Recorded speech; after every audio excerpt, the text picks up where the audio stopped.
Good morning, selamat pagi. Apa kabar sahabat Sonora yang pastinya juga bukan hanya yang ada di Jakarta ya, tapi di seluruh radio jaringan Sonora. Seperti coba di mana aja Pak Eloy? Ada di banyak tempat, di berbagai kota besar di Indonesia. Tentu kita menyapa mereka. Di Bandung ada ya? Ada dong. Di Lampung juga ada ya. Dan di 20 kota besar lainnya di Indonesia. Kita sapa Indonesia ya. Kita akan kembali menginspirasi hari ini, Mbak Yulis. Iya.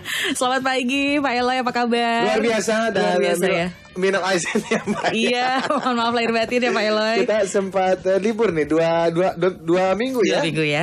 Baik. Dan pastinya sahabat Sonora, Anda sudah siap dong ya, khususnya untuk Anda yang bergerak dalam dunia sales and marketing ya. Kita akan bahas kembali Sales Mastery bersama ini dia yang sudah ditunggu-tunggu, Pak Eloy Zaluku, Theocentric Motivator, Sales Trainer dan Leadership Coach. Dan pagi hari ini topiknya juga sangat menarik, yaitu handling sales objections, mengelola keberatan dalam penjualan. Apa itu Pak Eloy? Iya. Keberatan dalam penjualan. Tapi sebelum kita menuju topik yang dibahas pagi hari ini, Iya. Pak Eloy boleh review dulu dong ya Kita pagi hari ini, review dulu silakan ya. Pak Eloy. Karena kita sempat libur, katanya tuh kalau kita ada training itu 27 hari bisa lupa tuh, kata daripada Jack Welch ya, dulu mantan CEO dari GE, General Electric. Sehingga kita perlu review dulu ya. Teman-teman salesperson di seluruh tanah air, ini kita sudah memasuki ini semester 2 nih sekarang ya. Bulan-bulan terakhir sebelum kita meninggalkan tahun ini, seperti apa performance dari sales Anda? Jadi seluruh acara kita ini setiap hari Rabu tujuannya satu, improving sales performance. Kita mau meningkatkan kinerja teman-teman yang bangun pagi ya, pergi jualan ya, dan pulang sampai kadang larut malam. Apakah Anda cukup puas dengan hasilnya? Kita berharap apa yang kita sampaikan setiap hari Rabu pagi di jaringan Sonora itu menolong kita semua.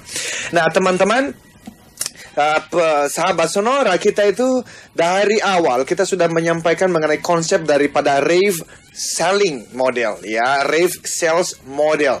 Nah kita harusnya ada kuis nih kayak gini-gini ya Mbak ya. Jadi kalau ada yang tahu apa itu, kita berikan hadiah. Dari Pak Eloy mungkin. Iya, kita jalan-jalan ke Hong Kong misalnya. Asik. Jangan lupa saya diajak ya Pak Eloy. Bersama dengan hostnya Mbak Yulis dan Mas Bima. Ya, jadi relationship based and value creation selling. Saya sangat percaya bahwa model hard selling sudah jauh ketinggalan zaman. Yang namanya consultative selling bahkan sudah ketinggalan.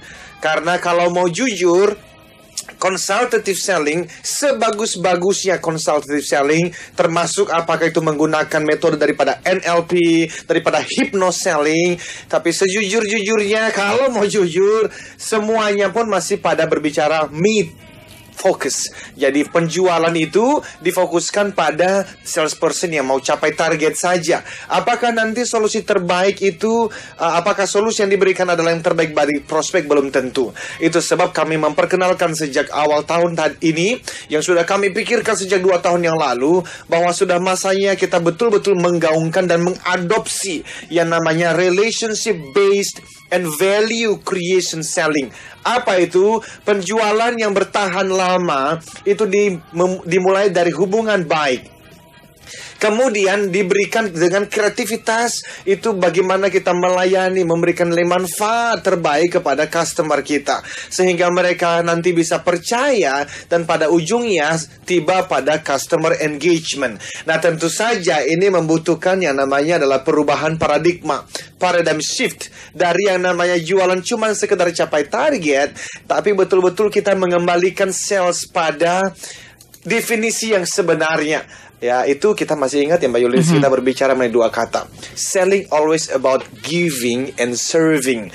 Menjual itu selalu berbicara mengenai 2 kata, memberi dan melayani. Nah, tentu ini sering membuat teman-teman sales bertanya-tanya, kalau memberi dan melayani terus kapan gua dapat untungnya? Nah, ini kita sudah bahas berulang kali ya, dan kita juga sudah berbicara minggu lalu, itu berbicara mengenai, bukan minggu lalu, episode yang lalu mengenai coaching for performance. yang kita sempat ada tamu spesial. Iya, betul, Ibu Irene Wushan, ya. Jadi kita juga menyapa Ibu, mudah-mudahan Ibu juga sedang mendengarkan kita pagi ini. Dan apa yang kita bicarakan waktu itu adalah tentang bagaimana seorang supervisors and managers itu memberikan coach kepada anak buahnya, sehingga akhirnya performance itu bisa ditingkatkan, kinerja bisa ditingkatkan, dan di saat yang sama turnover keluar masuk karyawan itu bisa diturunkan. Nah, kita sudah berbicara apa itu coaching. Bagi teman-teman yang baru tune in ya, kita sudah berbicara apa beda coaching dengan mentoring misalnya. Apa bedanya dengan counseling. Nah, secara review saja, coaching ini berfokus pada profesional kerja. Apa yang terjadi di tempat kerja. Sementara yang namanya counseling lebih berbicara mengenai hal-hal yang berhubungan dengan masalah pribadi. Misalnya kita punya anak buah, itu selama 3 bulan terakhir salesnya drop. Padahal selama 3 tahun dia bersama kita, itu dia selalu capai target bahkan lebih. Nah, pertanyaannya adalah, apakah salesnya drop karena memang dia malas-malesan sekarang, atau ternyata setelah kita bicara, kita coach dia, kita ketemu dia, kita mengetahui bahwa ternyata dia sekarang sedang ada masalah dengan suami atau istrinya. Nah, itu adalah berbicara mengenai counseling. Nah, kalau sudah berbicara mengenai masalah pribadi, apakah seorang sales dan sales supervisor dan manager itu bisa memberikan solusi? Justru kami mengusulkan hati-hati. Karena sebaiknya di dalam perusahaan ada orang-orang di bidang HR, bahkan konselor yang memang backgroundnya adalah psikologi, yang mereka dilatih secara khusus menjadi seorang konselor, dan mereka bisa menangani hal-hal yang bersifat pribadi. Karena beberapa klien di beberapa perusahaan itu justru ketika supervisors manager mencoba menyelesaikan masalah pribadi, justru ternyata dia ikut di dalam masalah itu ya. Jadi jatuh cinta malah sama anak buahnya. Nah, jadi itu perbedaan antara coaching dan counseling. Sementara perbedaan mentoring kita juga sudah bahas. Yang mentor itu memang dia lebih berpengalaman, dia lebih senior, dan dia mementor orang-orang yang lebih junior darinya. Tapi yang namanya coaching itu bisa dilakukan oleh siapapun, kepada siapapun, selama si coach yang bersangkutan itu mengerti metodologi, mengerti modelnya. Dan kita sudah memperkenalkan yang namanya adalah guide coaching model. Itu kita juga sudah bahas satu-satu. Dan hari ini kita mau masuk berbicara mengenai, jadi di dalam Rave Sales Model itu ada 3 tier. Ada tier yang pertama, ada tier yang kedua, ada yang ketiga. Tier pertama itu berbicara mengenai Rave Sales Philosophy. Ini lebih berbicara mengenai strategi, berbicara mengenai leadership coach yang tadi saya baru sampaikan, dan berbicara mengenai Rave Sales Person itu berbicara mengenai personal mastery. Ada tier yang kedua yang paling penting di dalam Rave Sales, yaitu adalah smarter ways to connect and build relationship. Bagaimana cara membangun hubungan baik dan membangun hubungan dengan prospek dan konsumen. Itu juga kita sudah bahas beberapa waktu yang lalu. Lalu ada yang berbicara mengenai kreativitas di dalam memberikan nilai manfaat kepada konsumen. Kita berbicara mengenai yang ketiga, misalnya bagaimana betul-betul kita terus mengembangkan customer engagement. Beberapa waktu ke depan saya akan di Bandung, itu berbicara mengenai dengan salah satu bank yang mungkin cukup terbesar di Indonesia ini, berbicara mengenai customer engagement. Jadi begitu pentingnya, khususnya bagi perbankan tentunya untuk mempertahankan nasabah, karena sekarang kita nggak bisa lagi berkompetisi sekedar untuk nurunin bunga ya, karena itu bisa diikuti dengan mudahnya oleh pesaing-pesaing yang lain. Dan bagaimana customer engagement yang kita bisa bangun secara konsisten. Nah, ini kuncinya nih, konsistensi. Karena semua hal-hal yang baik jika dilakukan tanpa konsistensi tidak akan menghasilkan hasil yang baik ya. Dan hari ini berbicara mengenai tier yang ketiga yang namanya Rave Sales Process. Kenapa kok di dalam Rave Sales Model mesti ada proses ini? Ya, karena memang namanya penjualan ada prosesnya. Tetapi nanti ada beberapa perbedaan dibandingkan dengan proses penjualan yang pernah kita dengarkan sebelum atau kita baca di buku-buku sebelumnya. Misalnya kita berbicara mengenai referrals. Kita sudah bahas bahwa dalam Rave Sales Model justru kita mengatakan stop asking for referrals. Berhenti meminta referensi, termasuk dari orang terdekat dan termasuk dari nasabah atau konsumen Anda yang paling puas sekalipun. Loh, kenapa? Karena meminta referensi itu sudah berlawanan dengan filosofi dasar daripada sales yang sebetulnya, yang mana itu berbicara memberi dan melayani. Kalau Mbak Yulis itu puas dengan training-training yang saya berikan misalnya, lalu suatu hari saya minta Mbak Yulis untuk memperkenalkan dengan seorang teman, itu melawan, bertentangan dengan filosofi sales yang tadi saya sampaikan, bahwa saya seharusnya itu selalu memberi dan melayani Mbak Yulis dengan sebaik-baiknya. Dan kita sudah membahas, hasil penelitian mengatakan bahwa referensi itu diberikan 98%. 98 bahkan. 98% diberikan bukan karena diminta, tetapi karena servis saya, produk saya itu dianggap baik, memuaskan pelanggan dan nasabah saya dan klien saya, sehingga waktu mereka berbicara pada teman-teman, waktu mereka makan malam, waktu mereka ngobrol di kafe, lalu temannya itu menyampaikan bahwa dia punya kebutuhan, maka Mbak Yulis yang puas dengan jasa saya tanpa saya minta, itu memberikan referensi, ngobrolin tentang saya kepada teman yang sedang membutuhkan training ini. Dan 98% itulah yang terjadi di dalam referensi. Namun pertanyaannya adalah, bagaimana saya bisa memastikan bahwa Mbak Yulis bisa mengingat nama saya pada saat teman Mbak Yulis sedang mengutarakan kebutuhannya terhadap training motivasi, sales dan coaching misalnya. Kan Mbak Yulis bisa aja lupa. Kan Mbak Yulis bisa ketemu dengan trainer-trainer lain juga. Nah, justru disinilah challenge-nya, disinilah tantangannya, di mana di dalam ref sales model ada yang namanya branding. Ya, jadi bagaimana kita mempertahankan merek, nama baik kita, dan kita terus mempertahankan supaya si klien-klien ini bisa mengingat kita, khususnya di saat-saat mereka bertemu dengan teman-teman yang sedang membutuhkan jasa dan produk yang kita berikan. Nah, itu berbicara mengenai referensi. Okay. Nah, hari ini kita akan berbicara mengenai handling objections. Nah, saya mau tanya nih Mbak Yulis, waktu lagi kemarin kan mau lebaran tuh. Mbak Yulis kan pasti ya ada dong belanja ke sana kemari ya, beli sesuatu untuk suami ya, untuk anak atau untuk teman-teman. Mbak Yulis kalau lagi belanja gitu suka minta diskon juga nggak Mbak? Ya pasti sih. Iya.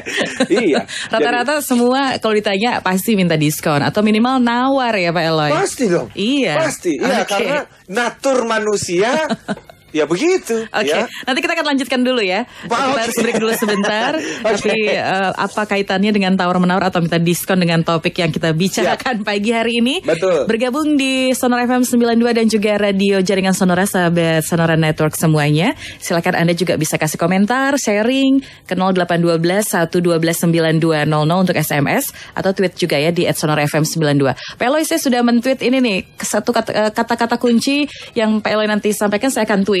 Dan silakan Anda bisa kasih komentar gitu ya. Oh, boleh buat banget. sahabat Sonora Network. Tadi saya sudah share mengenai sales is about serving and giving. Betul. What do you think? Kemudian sudah mendapatkan tanggapan dari Menik katanya begini, about treat people to buy our product.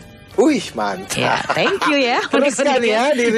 Kita akan lanjutkan lagi. Tunggu kata-kata kunci lainnya dari Pak Eloy. Ya. Simak terus di timeline @Sonora FM 92. Okay, thank you. Anda tetap bersama kami, Jaringan Radio Sonora.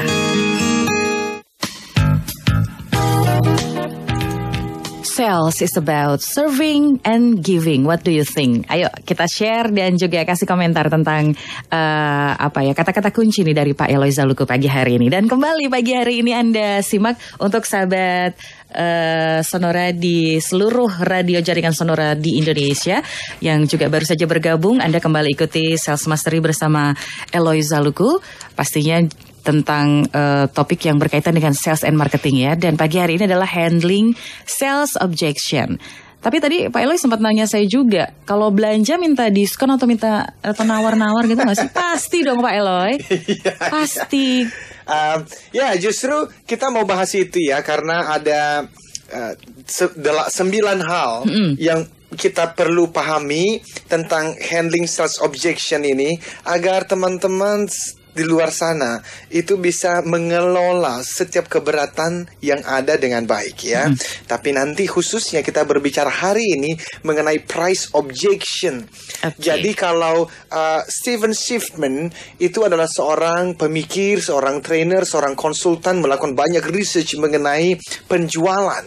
Beliau menemukan ada 25 itu keberatan yang paling umum diberikan oleh calon pembeli kepada salesperson. Dari pemahaman di lapangan, ngobrol dengan beberapa teman, mengikuti mereka ketika mereka jualan, dan juga di dalam pengalaman jualan sendiri ya. 25 sih mungkin untuk seluruh industri iya. Tetapi di industri tertentu mungkin 5-7 pertanyaan umum yang biasa ditemukan. Tetapi dari semua keberatan itu, ternyata yang paling umum adalah ya itu negosiasi harga. Negosiasi harga. Minta diskon. Nah, jadi itu yang perlu kita bahas waktu teman-teman mengalami yang namanya mendapatkan objections, dan itu di dalam sales process itu ada di proses yang ke-6. Listen referrals itu yang pertama, prospecting itu yang kedua, establishing rapport itu yang ketiga, uncovering aspiration and affliction itu yang keempat, presenting solution and value proposition kita sudah bahas di bulan-bulan yang sudah lewat, dan hari ini kita masuk di handling objections. Kadang ya, ketika teman-teman sales bertemu dengan keberatan, objections, penolakan dari si prospek, itu seperti kita lagi berhadapan dengan tembok besar dan kita sepertinya nggak ada lagi cara untuk menembusnya, sehingga kita mundur dan kita akhirnya mencari prospek lain dengan harapan prospek itu lebih baik dan lebih menerima produk kita. Well, saya tidak mengatakan bahwa semua prospek, semua konsumen harus dipertahankan dengan seluruh efek usaha. Belum tentu. Kita sudah bicara di waktu-waktu yang lalu mengenai hukum Pareto 80-20. Karena yang namanya konsumen itu dibagi dalam 4 kuadran, Mbak Yulis. Ada konsumen kita yang untung buat kita besar, dan dia menuntutnya kecil. Ini yang paling enak. Dia belinya banyak, repeat ordernya banyak, dan nggak minta banyak diskon, nggak minta macam-macam. Kalau ketemu yang beginian paling enak. Tapi apakah ada? Ada. Banyak nggak? Jarang. Tapi sekali ketemu, itu yang bisa membuat karir kita dalam profesi penjualan bisa luar biasa baik. Tetapi ada konsumen di kuadran kedua. Dia untungnya memang besar, tapi dia juga menuntutnya, ada ujubillah banyak banget. Minta diskon lah, after sales supportnya lah, diajak makan lah, ajak karaoke lah, macam-macam. Wow, apakah ini dipertahankan? Iya, jelas, karena dia memberikan untung yang besar. Tetapi mulai hati-hati dengan kuadran yang ketiga. Kuadran ketiga, dia itu untungnya kecil. Kecil banget. Itu paling dia belanja di tempat kita sekali setahun, Mbak Yulis. Tapi setelah dia belanja, waduh, bawelnya setengah mati. Minta diskon lah, after sales support lah, macam-macam. Ini mulai hati-hati. Karena kalau tidak hati-hati, konsumen semacam ini akan menghabiskan waktu Anda. Dan waktu itu kan hanya 24 jam dalam sehari, Mbak Yulis. Kalau waktu Anda habis untuk konsumen kuadran ketiga, Anda nanti nggak punya waktu lagi untuk kuadran 2 dan kuadran 1 tadi. Padahal mereka adalah 80% profit Anda itu datang dari mereka. Yang lebih hati-hati lagi adalah ya tadi itu yang ketiga sih. Tapi yang keempat, ya ini juga nggak, ya hati-hati juga. Konsumen yang belanjanya sedikit, dan dia juga memang tuntutannya sedikit sih.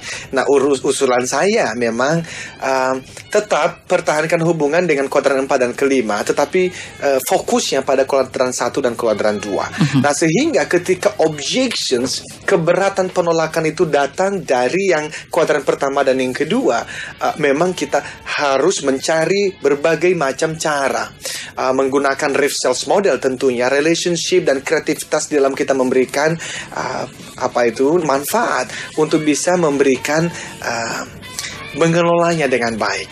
Nah, itu sebab kita perlu berbicara mengenai hari ini itu khusus pada sales objection. Makanya tadi saya tanya Mbak Yulis mengenai apakah sering meminta yang namanya diskon. Ya pasti, karena justru itu adalah realita di dalam dunia penjualan. Nah, kita bahas 9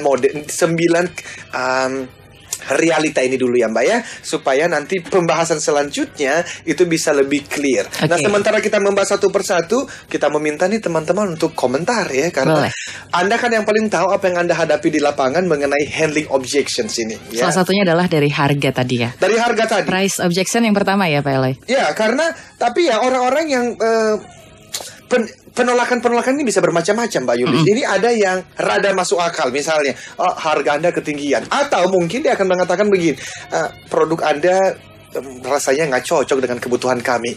Ini bisa masuk akal, walaupun belum tentu sebetulnya alasannya adalah karena produk kita tidak sesuai dengan kebutuhan mereka. Tetapi ada juga yang sekedar mencari-cari alasan untuk tidak membeli. Misalnya, saya itu nggak biasa membeli barang di hari Selasa ya. Jadi ada apa dengan hari Selasa? Ada segala macam, ada berbagai macam alasan di luar sana yang memang ini menjadi realita yang pertama justru. Yang pertama adalah Anda akan mendapatkan keberatan harga. You will hear price objections. Ini adalah teman-teman salesperson di seluruh tanah air, terima dululah realita ini. Ya. Karena kalau sudah menerima realitanya, Anda akan lebih mudah mengelolanya. Oke, kita harus break dulu kembali. Bagaimana kita mengelola keberatan dalam masalah harga. Ya? Kita akan lanjutkan setelah yang berikut ini. Tetap bersama Radio Jaringan Sonora. Anda tetap bersama kami, Jaringan Radio Sonora. Sobat Sonora, kembali dalam perbincangan bersama Eloisa Luku, Theocentric Motivator, Sustainer, dan juga Leadership Coach mengenai handling objections. Yang pertama adalah price objections. Tapi tadi saya sudah tweet, sales is about serving and giving. What do you think? Heri Wibowo terima kasih juga sudah men-tweet, katanya saya setuju dengan pernyataan itu, bisa membuat customer jadi terikat dengan kita dalam waktu yang panjang. Tapi gimana kalau customernya rewel nih Pak Eloy, minta diskon terus. Ya, jadi yang pertama tadi kita sudah menyampaikan realitanya ya. Dan kenapa kita menyampaikan realita ini lebih dulu? Supaya ketika kita mengerti dan menerima realitanya, kita lebih mudah mengelolanya. Itu sebab saya ada satu quote ya yang saya suka dari orang bernama Morgan Scott Peck. Di dalam bukunya yang berjudul The Road Less Traveled, itu buku yang sangat terkenal itu ya Mbak Yulis. Terjual 40 juta eksemplar di seluruh dunia. 10 tahun berturut-turut menjadi bestseller di New York, di New York Times ya. Jadi ada satu kalimat yang menarik yang mengatakan begini, life is difficult. But once you know that life is difficult, the fact that life is difficult no longer matter. Hidup itu sulit, itu realitanya. Dan sekali kamu mengerti bahwa hidup itu sulit, maka kenyataan bahwa hidup itu sulit menjadi kenyataan yang tidak terlalu sulit. Wah, ini adalah filosofinya adalah mengerti realitanya dulu, membuat kita mampu untuk mengelolanya dengan baik. Jadi ada 9 realita mengenai objections, khususnya pricing, yang kita perlu mengerti lebih dulu. Yang pertama adalah, terlepas dari usaha keras Anda, sebaik-baiknya produk Anda dan servis jasa yang Anda berikan, kemungkinan besarnya Anda akan bertemu dengan orang yang memang sebisanya mereka meminta untuk harganya diturunkan. Kecuali kalau kita belanja di mall yang memang tidak ada, sepertinya kan sudah ada tag price-nya di situ ya, ada harga pasnya. Tapi tetap saja kan kita selalu bertanya, ada program apa Mbak bulan ini? Yang ini nggak diskon Mbak? mungkin ada hadiah khusus kalau saya beli 2. Jadi ini adalah yang terjadi di dalam dunia penjualan. Sehingga kalau Anda jualan, Anda presentasi, dan Anda mendapatkan pertama kali muncul yang namanya price objection, itu adalah lumrah sekali. Itu adalah sesuatu yang sangat-sangat normal. Tetapi realita yang kedua adalah, dan ini menjadi dilematis sekali Mbak Yulis, karena kalau kita memberikan diskon terus-menerus, dilematisnya adalah itu akan menggerogoti kita punya margin, keuntungan. Dan bisa menghancurkan brand, merek dari produk, atau kalau saya sebagai seorang trainer, theocentric motivator, kalau saya sudah punya market rate sekian misalnya, lalu saya presentasi di perusahaan tertentu, lalu mereka meminta diskon 75%. Berat, karena ternyata di industri ini saling tahu lah, trainer itu seharinya berapa sih, trainer itu sejamnya berapa sih, saling tahu. Dan bahkan saya pernah ketemu di satu perusahaan, di acara sebelumnya kita bermain di normal rate. Lalu ketika saya diundang untuk presentasi untuk proyek berikutnya, justru saya diomeli. Kenapa? Karena ternyata ini sekian tahun yang lalu. Oleh karena ternyata mereka dengar saya pernah berbicara di perusahaan lain dengan rate yang di bawah yang pernah mereka berikan. Jadi ini adalah dilematisnya, hati-hati sekali. Kalau kita memberikan diskon terus-menerus, tentu menggerogoti kita punya keuntungan. Tapi kalau kita juga berikan, itu bisa menghancurkan brand kita. Namun Mbak Yulis, kalau kita tidak berikan, kemungkinan besar, dan inilah realitanya, Anda akan kehilangan proyek. Iya loh, bisa kehilangan order loh. Dan inilah yang membuat dilematisnya teman-teman sales di lapangan. Namun, poin yang berikut yang mau saya sampaikan ini penting sekali. Ini hasil penelitian dari orang bernama Tom Reilly. Ini dia yang melakukan banyak penelitian mengenai sales strategy. Dan dia mengatakan kalau Anda tidak mendapatkan penolakan 1 dari 6 presentasi, 1 dari 6 proyek, 1 dari 6 order, Anda tidak mendapatkan penolakan karena berhubungan dengan keberatan harga, maka menurut penelitian itu, kemungkinan besar harga yang Anda berikan di pasar terlalu rendah katanya. Sudah saatnya untuk dinaikkan. Jadi teman-teman sales, memang yang namanya Anda jualan dan sudah dipikirkan market price itu di X misalnya, kemungkinan besar Anda akan mendapatkan penolakan 1 dari 6 presentasi. Dan penolakan itu berhubungan dengan keberatan harga. Anda harus siap, rela sudah. Nah, jadi itu adalah realita yang kedua. Yang pertama adalah yang namanya penolakan harga atau keberatan harga, itu sesuatu yang normal. Dan yang kedua, dilematisnya adalah kalau Anda akhirnya memang memutuskan untuk tidak bermain-main dengan harga, tidak mau ikut dalam pricing war dengan kompetitor, memang ada kemungkinannya Anda akan kehilangan proyek. Nah, nanti pertanyaannya, jadi keuntungan buat saya apa? Nanti kita lihat. Tetapi ada realita yang ketiga. Realita yang ketiga adalah ternyata ya Anda dapat menjual dengan harga yang lebih tinggi dibandingkan kompetitor. Loh, kok bisa? Nah, teman-teman sales, coba ingat-ingat pengalaman Anda jualan. Apakah Anda pernah menjual itu dengan harga di atas kompetitor? Kalau Anda mengatakan tidak, maka memang Anda mesti mendengarkan sesi ini sampai minggu-minggu depan. Berarti Anda selama ini jualan itu fokusnya cuma diskon. Pak, Mbak, itu tidak membutuhkan orang yang kreatif. Kalau cuma sekedar diskon, itu nenek saya dipanggil dari kampung bawa ke Jakarta. Jualan. Itu juga bisa. Justru kita berbicara mengenai RIF sales model, relationship based and value creation model ini berbicara mengenai value creation. Creation itu berbicara mengenai kreasi, kreativitas, membutuhkan kreativitas di dalam melayani, memberikan nilai manfaat kepada nasabah, kepada konsumen, sehingga Anda itu tidak dikejar terus dengan tuntutan diskon dan penurunan bunga dan harga. Now, how do we do that? Bagaimana kita melakukannya? Kata kuncinya adalah kreativitas. Tetapi di dalam pengalaman saya dari tahun 2004 khususnya sampai hari ini, itu yang namanya menawarkan training, coaching, consulting on performance di perusahaan-perusahaan, saya menemukan ada cukup banyak itu project di mana klien bisa, dan bahkan mereka tidak ada berbicara mengenai diskon sama sekali dari normal rate yang kami berikan. Dan kalau pikir-pikir ada apa? Nah, itu fokusnya adalah pada value. Ada value yang bisa kita berikan. Jadi teman-teman sales,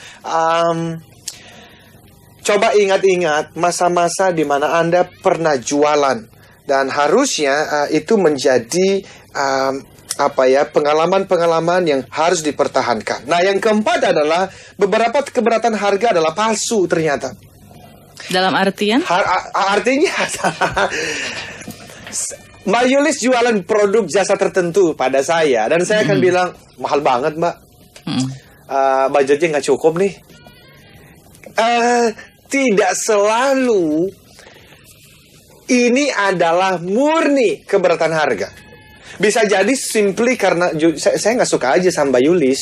Cuman kan saya nggak boleh ngomong, ya saya nggak suka sama lu. Sama. Jadi saya akan mencari alasan lain. Dan umumnya alasan yang paling masuk akal yang ditemukan oleh konsumen adalah keberatan harga. Tetapi hati-hati karena belum tentu itu masalahnya. Dan ini teman-teman sales juga harus hati-hati bawa ke kantor pusat. Nanti kalau ngomong di kantor pusat, meeting, apa-apa ngomong, wah kita nggak bisa capai target bos. Kenapa? Wah harga kita nggak bisa fight. Ternyata kata konsumen kita itu ketinggian harganya. Belum tentu bos, belum tentu. Bisa jadi konsumen ngomong begitu simply karena mereka belum mendapatkan value proposition yang tepat. Mereka nggak suka pada Anda. Mereka nggak suka cara Anda mendekati mereka. Mereka belum punya trust kepada Anda. Mereka belum punya engagement dengan Anda. Mereka belum bisa mengerti presentasi Anda. Mungkin presentasi Anda salah. Jadi pada ujungnya kan dia mungkin dia nggak bisa merunut. Oh ini presentasimu tadi salah di poin ini. Ujung-ujungnya yang paling mudah bagi konsumen adalah harganya ketinggian mas. Tetapi belum tentu itu adalah alasan yang benar ya. Jadi teman-teman juga harus mengerti ini. Yang kelima adalah ternyata persiapan itu menciptakan kepercayaan diri. Jadi waktu Anda mau presentasi, pastikan Anda punya product knowledge-nya dengan baik. Pastikan juga Anda sudah punya sales script. Apa itu? Script kalimat-kalimat yang Anda siapkan untuk menjelaskan keberatan apapun yang mungkin muncul dari calon prospek Anda, termasuk yang namanya adalah keberatan dalam hal harga. Jadi persiapkan, itu bisa. Contoh Mbak Yulis, ketika saya presentasi mengenai training, coaching atau consulting, lalu klien berbicara mengenai penurunan harga, saya akan selalu berbicara mengenai dua hal. Dan ini adalah realitanya. Yang pertama saya akan mengatakan, Pak, di dalam industri kami limitasinya adalah waktu. Karena sebagai trainer itu Mbak Yulis, kita nggak bisa duplikasi. Artinya kalau saya dipanggil di perusahaan ABC misalnya, dengan harga X, di hari yang sama saya diundang berbicara di perusahaan XYZ. Ya saya nggak bisa di XYZ. Sekalipun XYZ mau bayar 2 kali lipatnya. Itulah sebab kita nggak bisa sembarangan menerima diskon. Tapi yang kedua adalah mengenai yang tadi itu, sudah ada market price-nya. Kalau sampai kita bermain terlalu banyak, itu bisa menghancurkan brand kita. Nah itu harus disiapkan. Nah jadi persiapan-persiapan seperti ini, itu akan membantu semua salesperson bisa mengelola keberatan harga khususnya dengan baik. Oke, kita harus break lagi sebentar, Pak Eloy. Tapi kalau boleh disimpulkan, berarti menjual harga lebih tinggi dari kompetitor sah-sah saja, tapi membutuhkan kreativitas dalam melayani dan memberikan manfaat untuk customer. Bagus sekali, Pak Wills. Betul sekali. Oke, Anda sudah kreatif, sahabat Sonora. Ayo share di Twitter @sonorafm92, mention kami. Sudah ada di timeline, ayo disimak ya. Jangan lupa juga. Anda bisa SMS, masih ada waktu ke 0812 112 9200. Sekali lagi, menjual harga lebih tinggi dari kompetitor membutuhkan kreativitas dalam melayani dan memberikan manfaat untuk customer. Sudahkah Anda kreatif? Anda tetap bersama kami, Jaringan Radio Sonora. Sahabat Sonora, kembali Anda ikuti untuk Sales Mastery pada pagi hari ini bersama Eloy Zaluku, Theocentric Motivator, Sales Trainer, dan juga Leadership Coach. Untuk Anda yang ada di radio Jaringan Sonora, kalau Anda memang berniat untuk terjun ke dalam dunia bisnis atau juga dunia sales and marketing, nah ini saatnya kita mengetahui apa saja atau bagaimana ya mengatasi keberatan-keberatan dalam dunia penjualan. Antara lain adalah price objections. Betul ya Pak Eloy? Iya. Tapi jangan menjual harga selalu di bawah kompetitor begitu ya Pak Eloy ya. Sah-sah saja menjual harga di atas kompetitor asal ada kreativitas dan ada nilai yang diberikan untuk customer. Ya, dan kita sudah bahas tadi ya beberapa hal yang ini masih semacam realita kan ya. Karena minggu depan kita akan teruskan lagi pembahasannya. Termasuk Pak Hari, pertanyaan Bapak betul sekali Pak. Jadi Pak Hari mengatakan, Pak Eloy, tema yang sangat bagus. Bicara mengenai selling untuk penolakan selain dari price. Banyak alasan untuk customer nggak belanja. Misalnya stoknya Masih banyak. Stoknya masih banyak. Pak Hari, kita akan bahas itu minggu depan ya Pak ya. Karena mohon maaf, karena kita fokus pada price dulu hari ini ya. Dan ini adalah realita yang keenam di dalam price objections ya. Anda jualan untuk mendapatkan keuntungan. Ini penting sekali karena perusahaan Anda berbisnis untuk mendapatkan keuntungan. Kecuali jika Anda bekerja di perusahaan non-profit organization ya, yayasan sosial misalnya. Jadi saat Anda memberi diskon, Anda kehilangan uang. Itu pasti, keuntungan Anda digerogoti.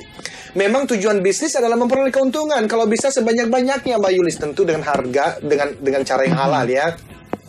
Jika tidak, maka ya intinya sih tidak ada alasan untuk kita merasa mendapat keuntungan yang sebesar-besarnya adalah sesuatu yang salah. Karena keuntungan itulah yang justru akan digunakan untuk perusahaan untuk beberapa hal. Yang paling penting adalah untuk gaji karyawan tentunya. Untuk R&D, Research and Development misalnya. Untuk rekrut talented people, orang-orang yang hebat masuk ke dalam perusahaan. Untuk investasi perusahaan. Tapi yang paling penting adalah, ini tolong didengarkan baik-baik. Berbicara mengenai RAVE sales, relationship based and value creation model, creation selling, itu berbicara pada akhirnya kita memberikan giving and serving pada customer kan. Tapi bagaimana kita bisa memberi giving? Bagaimana kita bisa serving, melayani? Jikalau kita tidak punya sesuatu yang bisa diberikan. You cannot give what you don't have. Anda tidak bisa memberikan apa yang tidak Anda miliki. Jadi kalau Anda mau memberikan service terbaik kepada customer Anda mesti punya uang yang cukup.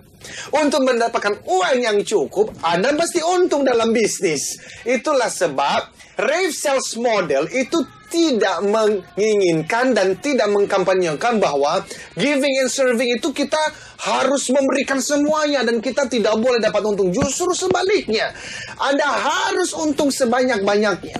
Karena semakin banyak keuntungannya, semakin besar kemungkinan untuk Anda giving and serving your customer.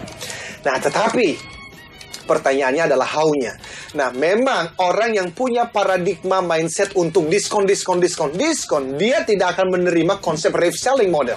Tetapi kalau dia orang yang berbicara mengenai bisnis yang untung berkepanjangan dengan cara yang halal, maka ini adalah jawabannya. Jadi, teman-teman, sales adalah ujung-ujungnya untuk mendapatkan keuntungan. Ya, dan keuntungan itu termasuk ketika customer misalnya dia ngomong begini, wah terlalu mahal.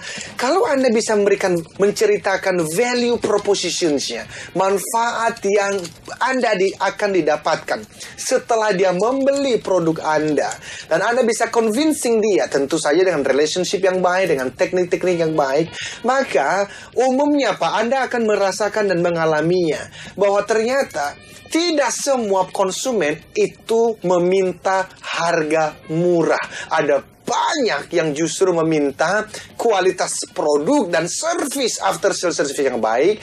And if you can deliver that, kalau Anda bisa memberikannya, maka Anda bisa menjual dengan harga yang lebih tinggi bahkan daripada customer. Saya tahu teman-teman sales mungkin ada yang agak kurang percaya. I know, saya tahu teman-teman. Anda mungkin akan berkata, mana mungkin? Well, hanya mungkin bagi orang yang kreatif. Dan dalam training-training biasanya kita melakukan workshop untuk hal ini ya. Yang ketujuh, ini berbicara mengenai sales people sering menciptakan nerakanya sendiri. Nah, ini apa maksudnya? Ini hasil penelitian dari yang namanya Fast Company menemukan bahwa 90% sales people itu impulsif. Yang artinya adalah mereka ketika ditanya apakah Anda akan memberikan diskon kepada konsumen Anda, 90% sudah siap dengan 0-20% diskon. Jadi mereka pergi presentasi sudah siap dengan 20% diskon. Dan coba tebak apa yang terjadi adalah mereka akan berikan diskonnya. Teman-teman, ini adalah paradigma yang salah dan ini kita harus stop. Dan ini apa ini Mbak? Ada pertanyaan? Iya, dari Palangkaraya ada Pak Iwan. Setuju sekali Pak Eloy, selama produk yang kita punya berkualitas dan tidak mengecewakan pelanggan ya. Tapi bagaimana solusinya Pak untuk kompetitor yang selalu meletakkan harga di bawah harga kita? Karena saya ingin menaikkan harga tapi takutnya kompetitor kan kasih harga lebih murah begitu dan akhirnya pelanggan lari deh ke kompetitor. Makanya tadi di realita yang kedua Pak, kita sudah punya realita yang kedua tadi adalah dengan tidak bermain harga, Anda kemungkinan akan kehilangan order.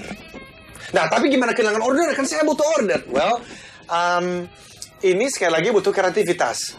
Yang saya maksudkan adalah lihat lagi kualitas produknya. Lihat lagi value propositions-nya. Lihat manfaat yang bisa diberikan oleh produk atau jasa Anda kepada konsumen. Lalu kreasikanlah itu, sampaikanlah itu, tetapi jangan lupa Pak, yang namanya drive sales itu dimana pada relationship. Kalau sudah ada relationship-nya dan dia melihat produk berkualitasnya, kecuali kalau Anda berbeda dengan kompetitor misalnya 50%. Saya punya satu klien saat ini, itu ya memang mereka market share-nya turun drastis selama 4 tahun terakhir.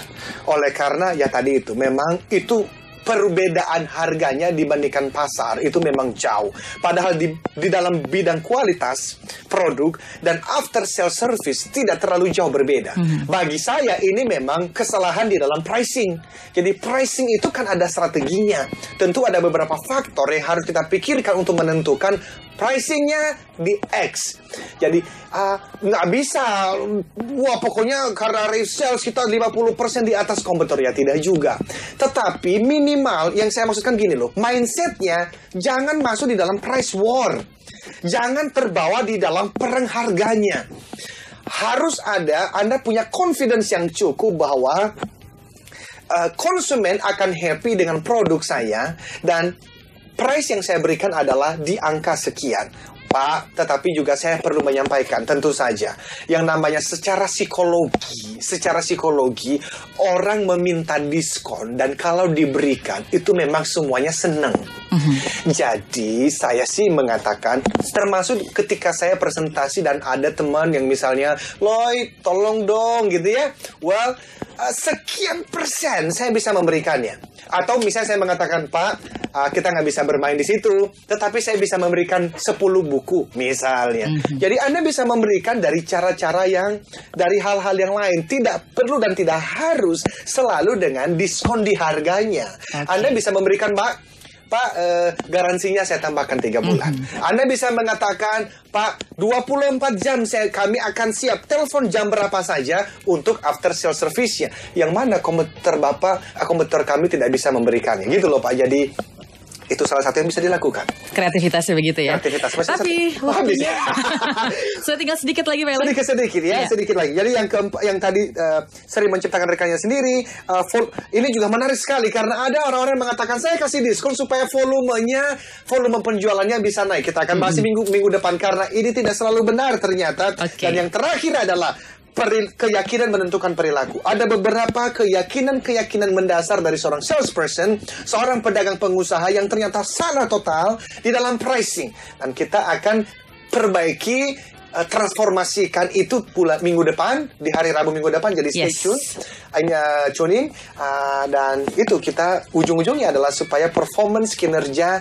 teman-teman itu bisa naik berlipat kali ganda di sisa akhir tahun ini. Oke, giving and serving the customer harus mendatangkan keuntungan sebanyak-banyaknya. Tapi bagaimana Anda melakukannya, that's the point ya Pak Eloy. Exactly. Oke, terima kasih Pak Eloy. Saya Yulis. Saya Eloy, katakan Yes, I can. Salam sukses. Ray Angel. Selamat pagi semuanya sahabat Sonora Network. Sampai jumpa minggu depan.